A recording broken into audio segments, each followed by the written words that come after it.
We're joined by the Home Office Minister, Mike Tapp, here to talk about migration, which we will get to, of course. But look, there is, I think it's fair to say, an extraordinary international situation unfolding. Are you comfortable with Donald Trump sending commandos into Venezuela and capturing the president? Well, what I say is he's not wasn't a legitimate president. He was a dictator who tortured prisoners, used sexual violence, intimidated dissidents. So I, like Keir Starmer and Yvette Cooper and the British government, shed no tears whatsoever that this man is no longer in charge of Venezuela, which makes the people of Venezuela safer. And what we need to see now is a safe, peaceful, democratic process to install a new government there. I'm not disputing what you say, but, you know, the UK, the US would agree that, you know, Maduro is a bad man. But is that where we are now? That the US is effectively the world's policeman and they can just go around taking out people that they don't like? Well, this is now for the United States, we're talking legality here, to lay out its legal basis for the actions that it's taken. And we're in conversations, and there'll be more with the United States and with our close allies to come to a conclusion on that. But where we are at this point is that we are not displeased that this man is no longer in charge, that we 100% respect an international rules-based system and legality, and we're not pressured by social media and commentators to ensure that we are quick in our response. It's about diplomacy, it's about talking to our allies and the United States, and there'll be more to come. What facts are you waiting to establish? Well, look, there's... Because we know that the commandos went in, they arrested the guy who was leading the country in cuffs, and we've also heard from Donald Trump as well talking about other countries too. Look, Sophie, I've been in war theatres myself, and we do know that operations are complex, and we call it the fog of war.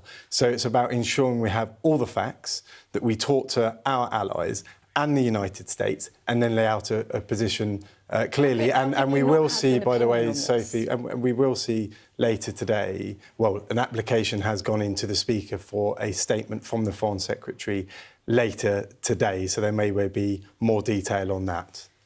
If there is a UN Security Council vote, how will the UK vote? Well, look, these are hypotheticals at this point, and like I said, there is a statement later today in the House that may well give more details on that. But at this point, it's about getting all the facts, speaking with our allies, understanding the United States, and it's their responsibility to lay out the legal basis for this action, and then we'll see more. But what we don't need to do is comment immediately and within a day or two on social media and in the news. It doesn't mean we're not going to say more. The Times are saying that you would abstain if there's a UN Security Council vote. Well, I'm not familiar with that reporting. We've got more to come into the House today, and of course our conversations with our allies are ongoing, and we've been really clear that we respect international law, and that will continue. Why do you think Donald Trump did it? This is for Donald Trump to answer, and I think he has said in his press conference, which I watched with interest, around narco-terrorism and that threat. But again, do you believe that though? Because I just want to show you an image, a graphic that we've been running on the programme today, that shows very, very clearly that Venezuela has more oil in the ground than any other country. Are you really saying that is a coincidence, and the reason that Donald Trump's done this is because of drugs? I can't speak for Donald Trump, and it's for... I mean, look at that, come on. Look, as you say, you know the theatre of war, as you say, you understand international conflicts. Oil, time and time again, seems to be a factor. Sophie, people have said this about most modern conflicts, but again, it's not for me or the British government at this point to go into that detail. It's for the United States to lay out its legal basis for this operation. But allies matter. Allies influence, they pressure. I mean, let's look at Greenland, for example, right? We've had the Danish Prime Minister calling on the United States to stop the threats against a historically close ally and against another country and another people who have very clearly said they are not for sale. If Donald Trump's moves against Greenland or against, Denmark, is that a different matter? Will the UK government condemn that? First, I'll be really clear that allies do matter, which is why these careful diplomatic conversations behind the scenes are ongoing with the United States and with our European allies and Five Eyes partners. And we're not going to give a running commentary. But what about Greenland? When it comes to Greenland, Denmark and the United States, these are both NATO members. And I'm really proud that NATO has used discussion over division to ensure that these problems in the past Can you at least just say Donald Trump should not, do the same in Greenland? What I can say really clearly is I can't see this being any different to any previous conversations that need to be had between NATO members. And I find it extraordinary that you can't just say flat out that Donald Trump needs to. And I think the Venezuelan issue intervene on Greenland. The Venezuelan issue I find that extraordinary. is obviously different to the Greenland issue, but that's for them to have those discussions. It's for NATO to have that solid anchor to ensure that there is no division here. So you don't have an opinion on whether or not Donald Trump should go into Greenland? Well, look, this isn't for me to sit here and talk about hypotheticals. We could go on forever. The Danish Prime Minister is talking about this. She's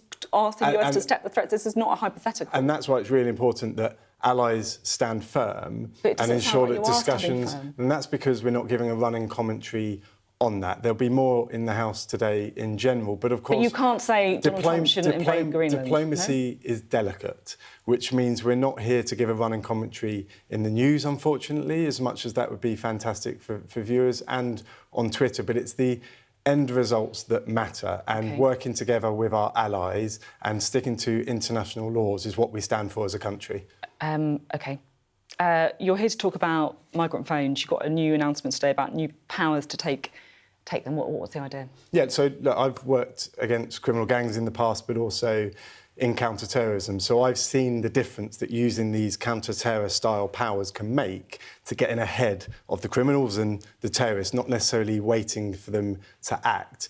A part of that today gives us the powers to seize phones from those that are crossing the channel on small boats, so that we can gather that intelligence, which gives us more power to go after those vile smuggling gangs and essentially save lives in the channel and reduce people crossing. You came into power talking about smashing the gangs. It feels like you're talking a bit less about that specific phrase, we're going to smash the gangs. Is that because it's proven to be more difficult than you were hoping?